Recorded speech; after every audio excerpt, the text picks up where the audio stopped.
اسے یاد آ گیا کہ انتانون اسے کہہ گیا تھا کہ اپنا کام آج ہی سے شروع کر دو۔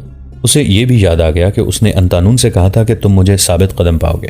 اس نے دل ہی دل میں اس لڑکی پر لعنت بھیجی اور اپنے آپ سے کہا کہ حرم میں ایسی باتیں تو ہوتی رہتی ہیں، کوئی لڑکی کسی کو ہمدردی سے کچھ سمجھاتی ہے اور بعض آقا کی نظر میں ایک دوسرے کو گرانے کی کوشش کرتی ہیں۔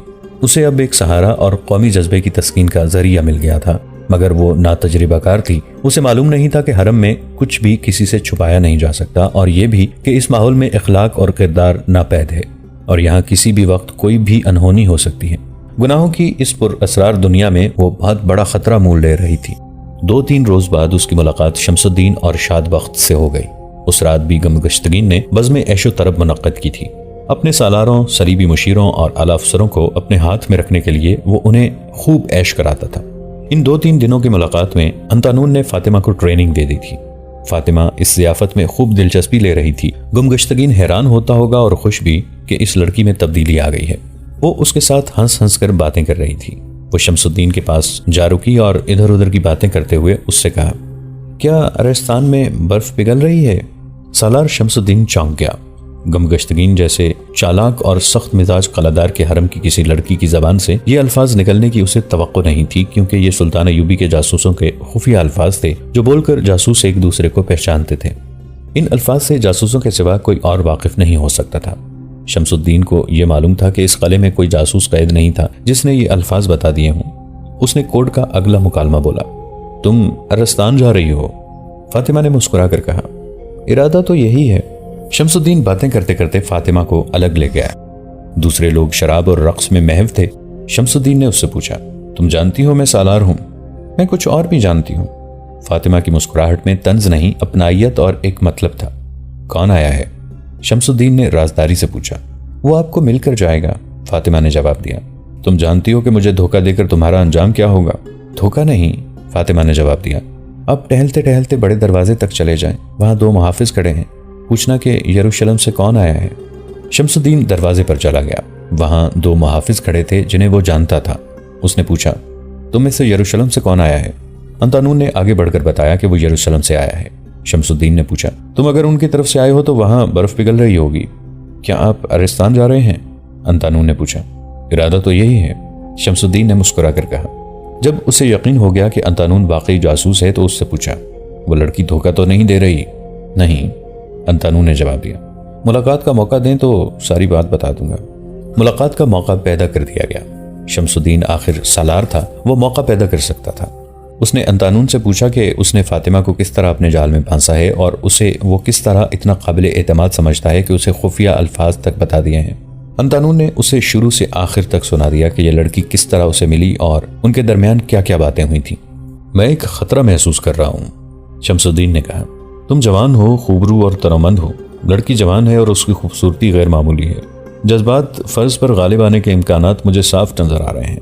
تمہارا دن کے دوران اس کے کمرے میں جانا جذبات کے تحت تھا، تم نے احتیاط نہیں کی۔ لڑکی میں محبت اور خلوص کی تشنگی ہے، تم نے اسے محبت بھی دی، خلوص بھی دیا ہے۔ ایسی لڑکیوں کے جذبات نازک اور خطرناک ہوتے ہیں، مجھے ڈر ہے کہ تم اپنے فرض کو رومانی جذبات کے غلبے سے تباہ کر دو گے۔ جوانی اور تشنگی مل کر بارود بن جاتی ہیں۔ کیا تم مجھے یقین دلا سکتے ہو کہ تمہارے دل میں اس لڑکی کی محبت پیدا نہیں ہو گئی؟ میں تمہارے ایمان کا امتحان لینا چاہتا ہوں۔ میں نے اسے اپنے کام کے لیے گرویدہ بنایا ہے، انتانون نے کہا، لیکن میں جھوٹ نہیں بولوں گا، یہ لڑکی میرے دل میں اتر گئی ہے۔ میں آپ کو خدا اور رسول کی قسم کھا کر یقین دلاتا ہوں کہ یہ محبت میرے فرض پر غالب نہیں آئے گی۔ پھر ان کے درمیان اپنے کام کی کچھ باتیں ہوئیں اور شمس الدین نے اسے کچھ ہدایات دے کر رخصت کر دیا۔ اسی روز شمس الدین نے اپنے بھائی شاد بخت کو بتایا کہ سلطان ایوبی نے وہاں ایک اور آدمی بھیج دیا ہے جس کا نام انتانون ہے اور وہ محافظ دستے میں شامل ہونے میں کامیاب ہو گیا ہے۔ ان دونوں بھائیوں کے محافظ، ان کے اردلی اور 2 ملازم بھی سلطان ایوبی کے لڑاکا جاسوس تھے۔ شمس الدین اور اس کے بھائی نے انہیں یہ بھی بتایا کہ اس کا ایک اور ساتھی آ گیا ہے جس نے یہاں آ کر اپنے آپ کو ایک خطرے میں ڈال دیا ہے۔ اس کا کارنامہ یہ ہے کہ اس نے قلعہدار کی ذاتی رہائش گاہ میں سے ایک مچھلی پکڑ لی ہے، مگر اس میں خطرہ بھی ہے۔ شمس الدین نے اپنے آدمیوں کو یہ خطرہ تفصیل سے بتایا اور کہا، ابھی تک حران میں ہمارا کوئی جاسوس نہیں پکڑا گیا، مجھے ڈر ہے کہ انتانون پکڑا جائے گا۔ ہم اس پر نظر رکھیں گے، تاہم تم سب کو تیار رہنا ہوگا۔ اگر وہ پکڑا گیا تو ہماری بے عزتی ہوگی۔ یہ ڈر بھی ہے کہ اذیتوں سے گھبرا کر وہ ہم سب کی نشاندہی کر دے گا، لیکن مجھے سلطان صلاح الدین ایوبی کا خیال آتا ہے۔ وہ کہیں گے کہ 2 سالار اور 6 لڑاکا جاسوس ایک آدمی کی حفاظت نہیں کر سکے۔ آپ اور ہم موجود تھے تو ایک اور آدمی کے بھیجنے کی کیا ضرورت تھی؟ ایک نے پوچھا۔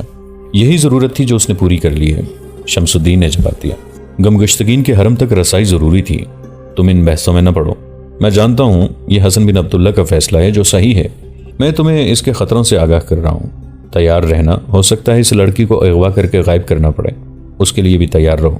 ہم تیار ہیں، سب نے کہا، لیکن ہمیں بر وقت اطلاع ملنی چاہیے۔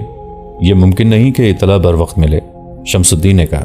ہو سکتا ہے مجھے بھی اسی وقت پتہ چلے جب انتانون شکنجے میں جکڑا ہوا ہو اور اس کی ہڈیاں توڑی جا رہی ہوں۔ کیا تم دونوں بھائی پسند کرو گے کہ ہم کسی سے مدد لیے بغیر اپنی جنگ آزادی سے لڑیں؟ گمگشتگین شمس الدین اور شاد بخت سے پوچھ رہا تھا۔ آپ دونوں جانتے ہیں کہ سلطان صلاح الدین ایوبی کے خلاف ہم کئی ایک لوگ ہیں۔ ہم نے بظاہر متحدہ محاذ بنا رکھا ہے، لیکن ہم دل سے ایک دوسرے کے ساتھ نہیں۔ الملک الصالح بچہ ہے، وہ جن عمرا کے ہاتھوں میں کھیل رہا ہے، وہ صلاح الدین ایوبی کو شکست دے کر الصالح کو باہر پھینک دیں گے اور خود مختار حاکم بن جائیں گے۔ موصل کا حاکم سیف الدین بھی ہمارا دوست ہے اور صلاح الدین کا دشمن، لیکن وہ بھی اپنی الگ ریاست بنانا چاہتا ہے۔ آپ کو معلوم ہے کہ میں نے ہران کے گرد و نواح سے کافی فوج تیار کر لی ہے۔ میں نے صلیبی حکمران رینالڈ کو اور اس کے تمام جنگی قیدیوں کو اس معاہدے کے تحت آزاد کر دیا تھا کہ میں سلطان ایوبی کے مقابلے میں آؤں گا تو صلیبی اگر میری مدد براہ راست نہ کریں تو عقب سے یا پہلو سے صلاح الدین ایوبی پر حملہ کر دیں یا اسے حملے کا دھوکہ دے کر اس کی توجہ مجھ سے ہٹا دیں۔ اگر ہم کامیاب ہو گئے تو ایک وسیع و عریض علاقہ آپ کی عملداری میں ہوگا۔ مجھے امید ہے کہ ہم صلاح الدین ایوبی کو شکست دے دیں گے۔ وہ صلیبیوں کو پسپا کر سکتا ہے، صلیبی اس کی جنگی چالوں سے واقف نہیں، ہم واقف ہیں اور ہم مسلمان ہیں۔ اگر اس کی فوج بے جگری سے لڑ سکتی ہے تو ہم اس سے زیادہ بہادری کا ثبوت دے سکتے ہیں۔ صلاح الدین ایوبی پہلی بار حلب میں مسلمانوں پر حملہ آور ہوا تھا، حلب والوں نے اس کے چھکے چھڑا دیے، اس سے میری حوصلہ افزائی ہوئی ہے۔ شمس الدین اور شاد بخت نے اسے بالکل نہ کہا کہ مسلمان کو مسلمان کے خلاف نہیں لڑنا چاہیے اور صلیبی جو ہم سب کے دشمن ہیں ہمیں مدد کا دھوکہ دیں گے، مدد نہیں دیں گے۔ ان دونوں بھائیوں نے اسے یہ بھی یاد نہ دلایا کہ الملک الصالح نے صلیبی حکمران ریمانڈ کو سونے کی شکل میں معاوضہ دیا اور یہ معاہدہ کیا تھا کہ سلطان ایوبی کے خلاف جنگ کی صورت میں ریمانڈ اس پر عقب سے حملہ کرے گا۔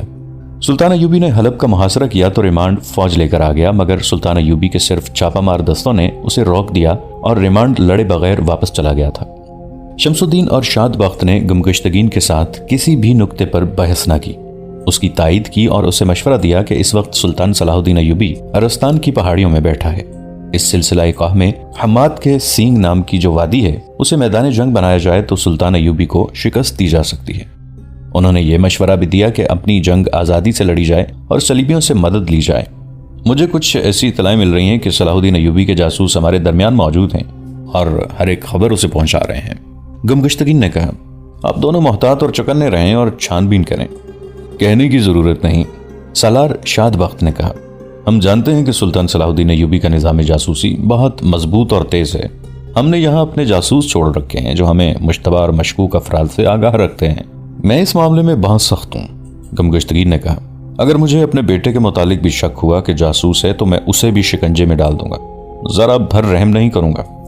گمگشتگین کے وہم و گمان میں بھی نہ تھا کہ وہ جن 2 سالاروں سے اتنے نازک مشورے لے رہا ہے وہ سلطان ایوبی کے جاسوس ہیں۔ یہ دونوں بھائی تو بہت ہی خطرناک جاسوس تھے کیونکہ وہ دونوں اس کی فوج کے جرنیل تھے اور فوجوں کی کمان انہی کے پاس تھی۔ گمگشتگین سے فارغ ہو کر وہ جب اکیلے بیٹھے تو انہوں نے آپس میں یہ اسکیم بنائی کہ وہ جب فوج لے کر سلطان ایوبی کے خلاف جائیں گے تو اسے اپنی پیش قدمی کے متعلق پہلے اطلاع دے دیں گے۔ وہ ان کی فوج کو گھیرے میں لے لے گا اور ہتھیار ڈال دیے جائیں گے۔ دونوں بھائی دیر تک اسکیم بناتے رہے اور ہر پہلو پر غور کرتے رہے۔ انہیں ابھی یہ معلوم نہیں تھا کہ گمگشتگین کب حملہ کرنا چاہتا ہے، انہیں اسے اس پر آمادہ کرنا تھا کہ وہ جلدی حملہ کرے۔ انتنون اب گمگشتگین کی رہائش گاہ کی ڈیوٹی سے ہٹ گیا تھا کیونکہ اس کی ڈیوٹی کے 8 دن پورے ہو چکے تھے۔ فاطمہ نے اسے کام کی کچھ باتیں بتائی تھیں، اب اس کا فاطمہ سے ملنا مشکل ہو گیا تھا۔ وہ ہر لمحہ اسے ملنے کے لیے بےتاب رہتا تھا، جس کی ایک وجہ تو اپنے فرض کی ادائیگی تھی اور دوسری وجہ جذباتی اور رومانی تھی۔ فاطمہ نے ایک خادمہ کو ہاتھ میں لے لیا تھا۔ ایک شام اس خادمہ کے ذریعے فاطمہ نے انتنون کو اطلاع بھجوائی کہ رات اسی وقت وہ باغیچے میں آ جائے۔ بڑے دروازے سے اندر جانا ناممکن تھا، باغیچے کے پیچھے اونچی دیوار تھی۔ فاطمہ نے کہلا بھیجا کہ دیوار کے باہر رسا لٹک رہا ہوگا۔ اس رات وہاں بہت بڑی ضیافت تھی۔ گمگشتگین نے ایسے تمام بڑے بڑے لوگوں کو مدعو کیا تھا جو جنگ میں اس کے مددگار ہو سکتے تھے۔ ان میں صلیبی کمانڈر بھی تھے اور چند ایک مسلمان فوجی افسر بھی جو موصل سے چوری چھپے آئے تھے۔ گمگشتگین نے ایسے غیر فوجی آدمیوں کو بھی مدعو کیا تھا جن کے پاس بے انداز دولت تھی۔ ان سب مہمانوں سے وہ جنگ کے لیے مدد لینا چاہتا تھا۔ ان میں شمس الدین اور شاد بخت بھی تھے اور ان میں گمگشتگین کا قاضی ابن الخاشب ابو الفضل بھی تھا۔ یہ اجتماع فاطمہ کے لیے بہت اچھا تھا۔ اسے اس کی اہمیت کا علم ہو گیا تھا۔ اس نے اپنے مزاج کے خلاف اپنا بناؤ سنگار ایسے طریقے سے کیا تھا جس میں مردوں کے لیے بے پناہ کشش تھی۔ اس کی جوانی اور خوبصورتی کی کشش الگ تھی، وہ پھدکتی پھر رہی تھی۔ ہر مہمان کے ساتھ ہنس ہنس کر باتیں کرتی تھی۔ اسے جہاں بھی کوئی صلیبی اور اپنی فوج کا کوئی اعلیٰ افسر باتیں کرتا نظر آتا، وہاں اس طرح پیٹ کر کے کھڑی ہو جاتی کہ انہیں شک نہ ہوتا۔ وہ ان کی طرف کان لگا دیتی۔ وہ شمس الدین اور شاد بخت کے پاس بھی گئی۔ دونوں نے اسے کہا کہ وہ بہت محتاط رہے اور اس کے کان میں کوئی راز کی بات پڑے تو انہیں بتا دے۔ انطانون سے زیادہ ملاقاتیں نہ کرے، لیکن اس نے یہ راز ان سے چھپائے رکھا کہ اس نے آج رات انطانون کو بلا رکھا ہے۔ تھوڑی دیر بعد وہ اس سے باغیچے میں ملنے جائے گی، پھر واپس آ کر اپنا کام کرے گی۔ اس نے شام کا اندھیرا گہرا ہوتے ہی خادمہ سے رسا دیوار کے اوپر بندھوا کر پچھلی طرف لٹکا دیا تھا۔ دیوار کے اندر کی طرف ایک درخت تھا۔ انطانون کو باہر سے رسے کے ذریعے اوپر آنا اور اسی رسے کو اندر کی طرف لٹکا کر درخت کی اوٹ میں اترنا تھا۔ اس ضیافت میں باہر سے نہایت اعلیٰ درجے کی ناچنے والیاں بلائی گئی تھیں۔ ان کے علاوہ لڑکیوں جیسے خوبصورت نوعمر لڑکے بھی بلائے گئے تھے جو نیم اوریاں ہو کر خاص قسم کا رقص کرتے تھے۔ حرم کی ساری لڑکیاں گمگشتگین کی اس ہدایت یا حکم کے ساتھ موجود تھیں کہ مہمانوں کو پوری طرح اپنی گرفت میں لینے کی کوشش کریں۔ انہیں بتایا گیا تھا کہ اس اجتماع کا مقصد کیا ہے۔ شراب کے مٹکوں کے منہ کھول دیے گئے تھے۔ فاطمہ بھی اس میں آزاد تھی کہ مہمانوں میں سے کسے ملتی ہے اور اس کے ساتھ کیسی باتیں اور حرکتیں کرتی ہے۔ محفل کی رونق اور سازوں کے ہنگامے میں اضافہ ہوتا جا رہا تھا اور فاطمہ بے چین ہوتی جا رہی تھی کیونکہ انطانون کے آنے کا وقت ہو گیا تھا۔ اس وقت وہ ایک صلیبی کمانڈر کے ساتھ باتیں کر رہی تھی۔ یہ صلیبی روانی سے عربی زبان بولتا تھا۔ فاطمہ سلطان ایوبی کے خلاف باتیں کر رہی تھی تاکہ یہ صلیبی اپنے دل کی باتیں اگل دے، اور ایسا ہی ہوا۔ وہ فاطمہ کو بتانے لگا کہ وہ کس طرح سلطان ایوبی کو ختم کریں گے۔ ان باتوں کے دوران اس نے فاطمہ کے ساتھ بے تکلفی پیدا کر لی۔ فاطمہ نے مزاحمت نہ کی۔ اسے کچھ قیمتی راز حاصل ہو رہے تھے۔ صلیبی اسے باتوں میں لگائے محفل سے پرے لے گیا۔ چلتے چلتے وہ اندر والے باغیچے میں چلے گئے۔ وہاں روشنی نہیں تھی۔ وہاں جا کر فاطمہ نے محسوس کیا کہ انطانون آ گیا ہوگا اور اس کے انتظار میں پریشان ہو رہا ہوگا۔ اس نے صلیبی سے کہا کہ آؤ واپس چلیں، لیکن صلیبی ابھی واپس نہیں جانا چاہتا تھا۔ فاطمہ کوئی جھوٹ موٹ وجہ بتائے بغیر بھاگ بھی نہیں سکتی تھی، مگر بھاگنے کے سوا چارہ بھی کوئی نہ تھا۔ بھاگنے کی بظاہر وجہ بھی کوئی نہیں تھی۔ صلیبی نے اسے بازو سے پکڑ کر اپنے ساتھ گھاس پر بٹھا لیا اور اس کے حسن کی تعریفیں شروع کر دیں۔ فاطمہ نے اسے ٹالنے کی کوشش کی۔ صلیبی نشے میں بھی تھا۔ اس نے دست درازی کی تو فاطمہ نے ہنس کر کہا، یہ سوچ لو کہ میں کس کی بیوی ہوں، اسی کی اجازت سے یہ جرت کر رہا ہوں۔ اس نے کہا اور فاطمہ کو اپنے قریب گھسیٹ لیا۔ کہنے لگا، تم جسے اپنا خاوند کہہ رہی ہو وہ تمہارا خاوند نہیں ہے۔ صلیبی نے کہا، اس حقیقت سے تم بھی واقف ہو۔ اگر وہ تمہارا خاوند ہی ہے تو اس نے صلاح الدین ایوبی کو شکست دینے اور بادشاہ بننے کے لیے اپنی تمام بیویاں آج رات کے لیے ہم پر حلال کر دی ہیں۔ وہ بے غیرت ہے۔ فاطمہ نے غصے کو ہنسی میں دبا کر کہا، حالانکہ وہ جانتی تھی کہ یہ صلیبی جو کچھ کہہ رہا ہے ٹھیک کہہ رہا ہے۔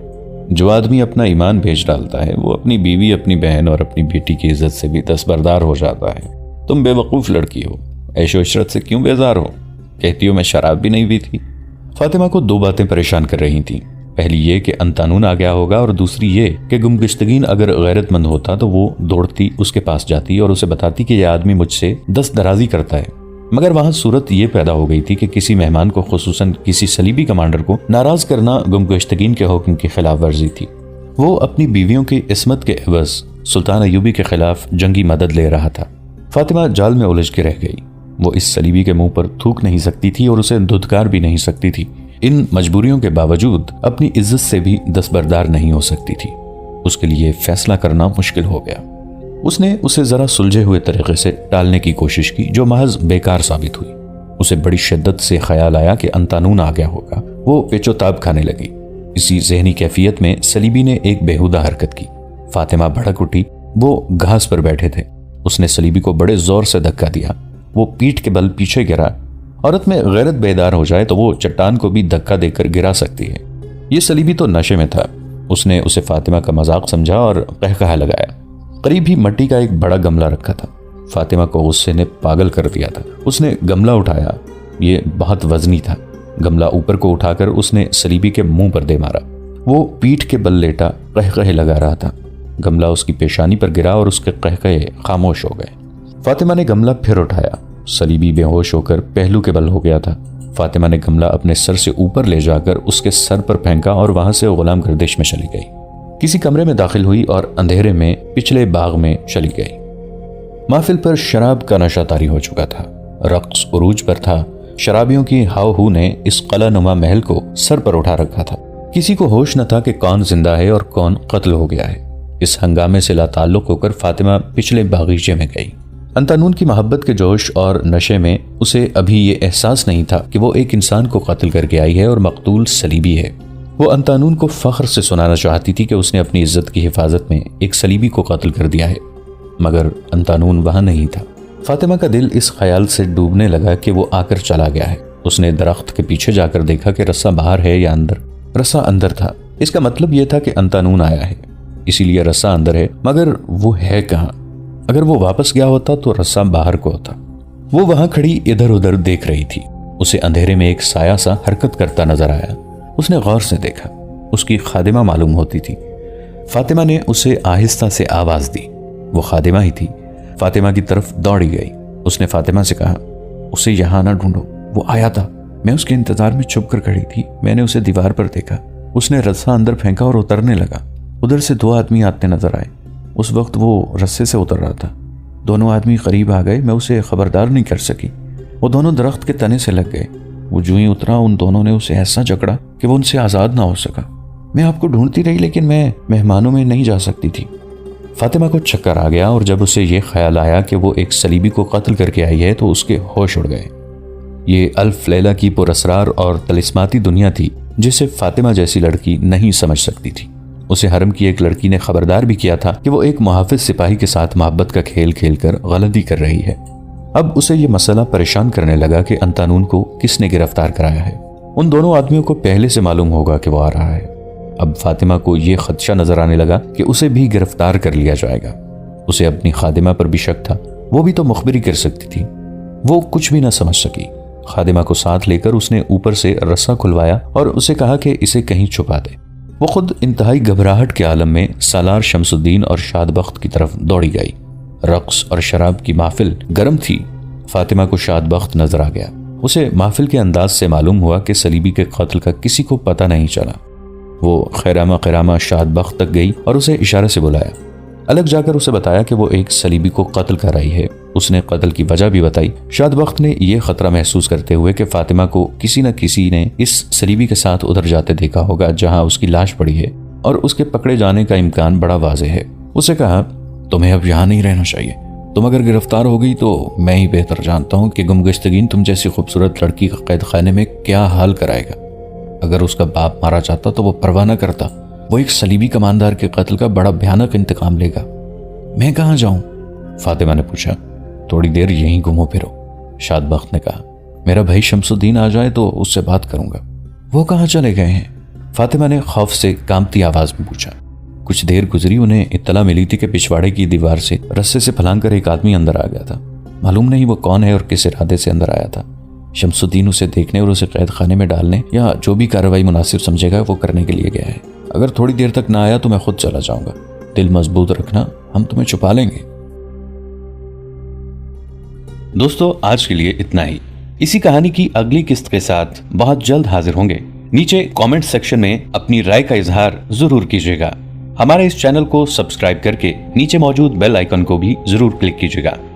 اگلی ملاقات تک کے لیے ہمارا اور آپ کا اللہ نگہبان۔